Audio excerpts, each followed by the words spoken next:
3 korban tindak pidana penjualan orang atau TPPO asal Aceh yang dipulangkan dari Laos tiba di Bandara Internasional Soekarno-Hatta, Cengkareng, Banten, Sabtu 1 Maret 2025.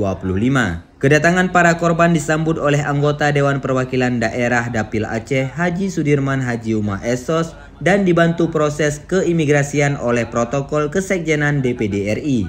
Alhamdulillah ketiga warga Aceh yang menjadi korban TPPO di Laos telah tiba di tanah air melalui Bandara Soekarno-Hatta, ujar Haji Umar. Ketiga korban TPPO asal Aceh yakni MA 24 tahun asal Aceh Utara, YU 27 tahun, dan FR 26 tahun asal Lok Semawe. Mereka menempuh perjalanan panjang hingga bisa tiba di tanah air. Setelah berhasil melarikan diri dari tempat mereka dipekerjakan sebagai scammer dan berlindung di kantor kepolisian Laos, mereka di bawah arahan tim Haji Umar dan proteksi KBRI pada Rabu 26 Februari mereka menyeberang ke Chiang Rai, Thailand, dan ke Bangkok via transportasi udara. Sempat menginap semalam di Bangkok. Jumat 28 Februari mereka berangkat ke tanah air dengan jalur transit di Malaysia, dan Sabtu sekitar pukul 9.30 waktu Indonesia bagian Barat menjalani penerbangan ke Jakarta.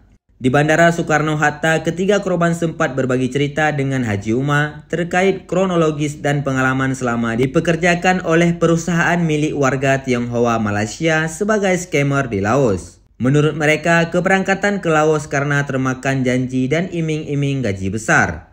Mereka juga menjelaskan jika mereka ke Laos melalui Medan, Sumatera Utara, lalu ke Jakarta. Kemudian diberangkatkan ke Thailand dan selanjutnya ke Laos melalui jalur perbatasan di Provinsi Chiang Rai. Sementara itu, Haji Umar juga berharap kepada ketiganya agar lebih selektif untuk memilih bekerja di luar negeri. Selain itu, Haji Umar juga menganjurkan untuk memilih jalur dari agen resmi yang telah terverifikasi oleh Depnaker dan Badan Perlindungan Pekerja Migran Indonesia atau BP2MI. Haji Umar menambahkan jika lebih 10 kasus dirinya membantu advokasi serta fasilitasi perlindungan dan pemulangan korban TPPO dari luar negeri antara lain Kamboja, Myanmar, dan Laos.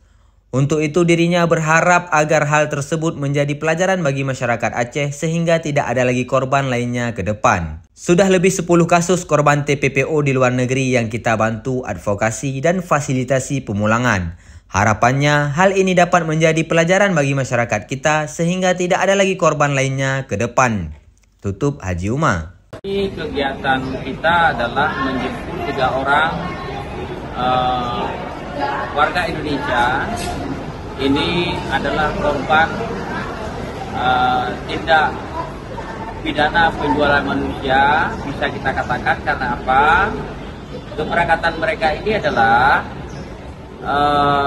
untuk dijanjikan bekerja dengan gaji yang sangat besar yang dijanjikan, dan kemudian pekerjaan yang ditawarkan tidak sesuai seperti apa yang telah dijanjikan.